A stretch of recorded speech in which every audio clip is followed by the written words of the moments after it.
everybody, we're back again with another episode of Red, White, and Brown by Desi Star Live. We're missing Shreya today, so it's Michael and Mira here with you this Saturday, and we hope you've had a nice week. Michael, we are doing some really heavy reviews this week. What you got? Yeah, we have a lineup for you today, and what we're going to first start off with is a movie called Liger. Now, this one was pretty big in the press.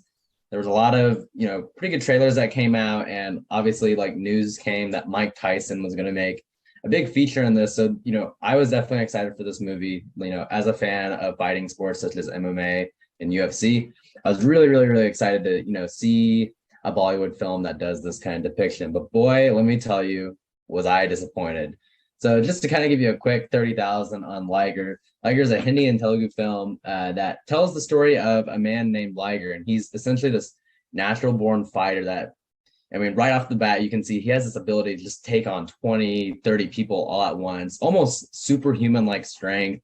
But he comes from a poor family. Him and his mother, I think they sell lassi on the street, and they just really try to make ends meet. At the end of the day, but his mom takes him to a local MMA gym and is like, you need to take my son. We don't have any money, but you need to train him for free. The trainer's like, why would I ever do that? And the mom reveals that Liger's dad was actually a former MMA champion himself, but in the championship, he actually died from a fatal knockout.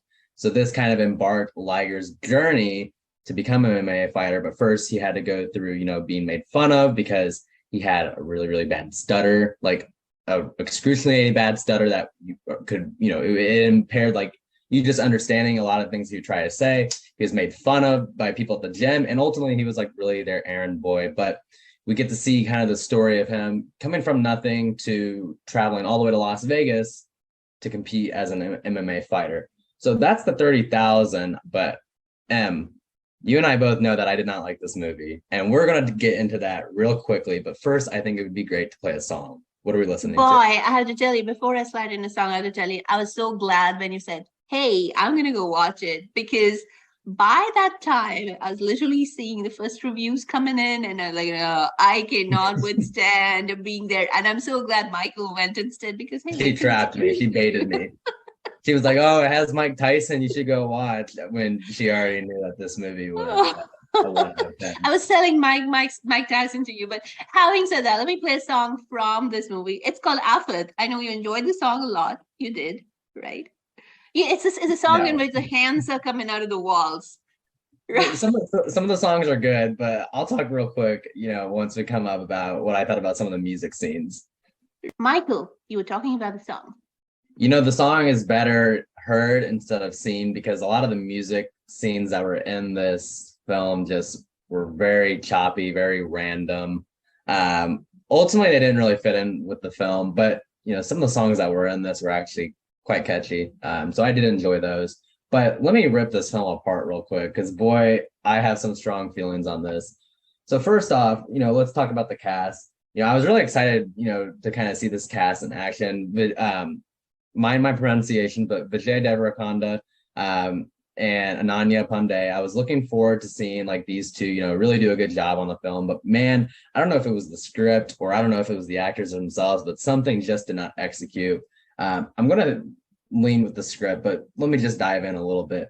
So first off, Liger has this very, very, very heavy stutter, and it's almost portrayed as if he has a mental disability, and it's done in a way. And like I said, I don't know if this is Vijay's portrayal or if this was maybe the direction, but it is so strong that it takes away from a lot in this film.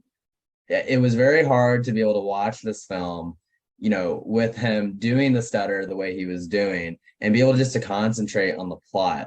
It was very, very, very cringeworthy. And at the same time, Ananya Pandey, which I didn't even really get to, she plays Liger's love interest. She's essentially the sister of a local dojo or a local MMA gym. Basically, the star fighter, he's her sister. And that local gym has big beef with the gym that Liger is training at. In fact, her brother even beats up a guy very badly who he thinks was going out with his sister. And so there's obviously a lot of drama between Liger and the sister and the sister's brother and whatnot. but she was playing this very, very, very, very shallow, like social media consumed, like female character. And on top of that, I don't think there was a single female character in this movie other than Liger's mother that wasn't like a really shallow or two-dimensional character. And so one thing off the bat for me, I was actually kind of uncomfortable watching this because I was like, there's really no depth to any of these characters at all. Like not only the male characters, but all the female characters are kind of made out to seem that they're like bad or they're evil. Even the guy who owns the gym is saying to Liger, I have one rule, no women. They're a distraction. You need to focus. And then the film even goes to the length to not make any of these characters three-dimensional or anything like that. They actually make them these, two-dimensional characters that the gym owner is trying to make them out to seem. On top of that, the fight scenes are just very unrealistic. Like I thought I was watching The Matrix. I mean, these things not only were the special effects very outdated, but I mean, you would think Liger was John Wick. On top of that, like all this fighting style isn't really MMA. I mean, I watched scenes where Liger was snapping a guy's spine over his knee and like swinging guys around like a lasso, like a cowboy. So not really MMA, not really, I mean, more so kung fu than anything. So I was a bit disappointed on that. And then lastly, like I can't end this review without talking about Mike Tyson. Mike Tyson really may have been the only like somewhat redeeming factor of it, but at the same time, the script of this was so bad that like having Mike Tyson, like a semi-Hollywood actor who's been in few films before, including the Hangover series, as well as, other films, it really came off as like a really cheesy Bollywood quality film with American actors taking place in Las Vegas. It just did not land. And really at the end of it, like, I'm just glad that it was over. I really want to see a film like this take off because I think there's a lot of potential in this genre, but this was not it. So overall, given this probably a 2 out of 10, the only redeeming factor maybe being Mike Tyson and some of the songs. And there were a couple of jokes in there that I did laugh at. Other than that, we review these so you don't have to. Don't watch it. Don't watch it. Absolutely. And thank you so much, Michael, for that really honest review, by the way, guys. We do not recommend you watch Vijay Devarkonda's Liger.